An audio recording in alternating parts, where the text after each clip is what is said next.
ఏమన్నా ఇప్పుడు? ఏదో తెలిసినయ్యా. అయ్యా నన్ను శిక్షించకండి అయ్యా. తెలిసి అన్నా తెలియకన్నా సరే నీకు శిక్ష పడాల్సింది. నిన్ను ఈ క్షణన్నా ఊరు బయటికి వెలివేస్తున్నాను. నా మాటే శాసనం.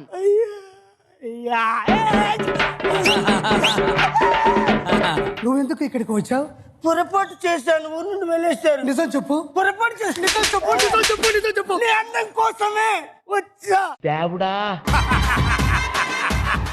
నువ్వేం చేస్తున్నావు నీకు అర్థమైందా? ఏం చేశా? నువ్వు అందరికీ దూరం అయ్యావు. నీ అందరికి దగ్గరయ్యాను. బుద్ధి లేదు నీకు, బుద్ధి లేదు నీకు. ఇలా రండిరా. ఈ గ్రామం మరో 100 గ్రామాలకు ఆదర్శప్రాయంగా ఉన్న గ్రామం.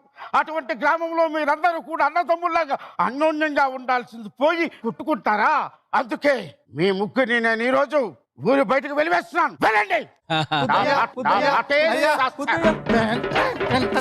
మీరెందుకు వచ్చారు? మేము తప్పు చేస్తే మేము వెళ్ళేస్తారు. నిజం చెప్పు. నీకోసం వచ్చాం. మీరు ఊరికి దూరం అయ్యారు. మేము ఊపిరికి దగ్గరగా ఉన్నాం. అందంగా పుట్టడు నా తప్ప. ఏంటి బాబా అన్న? ఇంకోసారి అన్న. అందంగా పుట్టడు నా తప్ప. ఏం రామస్వామి, మూటా ముల్లే సర్దుకొని ఎక్కడికో జాతరకు వెళ్తున్నట్టున్నారు? లేదండి అయ్యా, ఊరు చివరికి వెళ్తున్నామయ్యా. ఊరి చివరికి ఎందుకు? నేనేం మిమ్మల్ని వెలివేయలేదు కదా. మీరు కాసేపట్లో వెలివేస్తారయ్యా మమ్మల్ని. అదే వెలివేయడానికి మీరు ఏదైనా తప్పు చేయాలి కదా. మేము తప్పు చేసేసామయ్యా, తప్పు చేసేసాం. తప్పు చేశారు. ఏం తప్పు చేశారు? అక్కడ వాళ్ళు గొడవ పడుతుంటే కనీసం ఆపడానికి కూడా మేము ప్రయత్నం చేయలేదయ్యా. లేదండి అయ్యా, తప్పు అంటే తప్పేనయ్యా, మేము వెళ్ళిపోతున్నాం.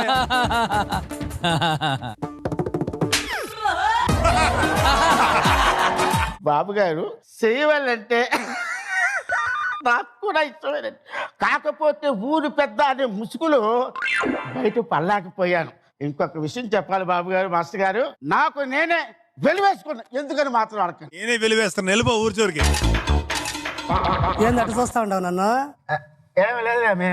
నేను నిన్ను చూడట్లేదనే పోతా ఉన్నావంట కదా. అందమా అందుమా అందనంటే అందమా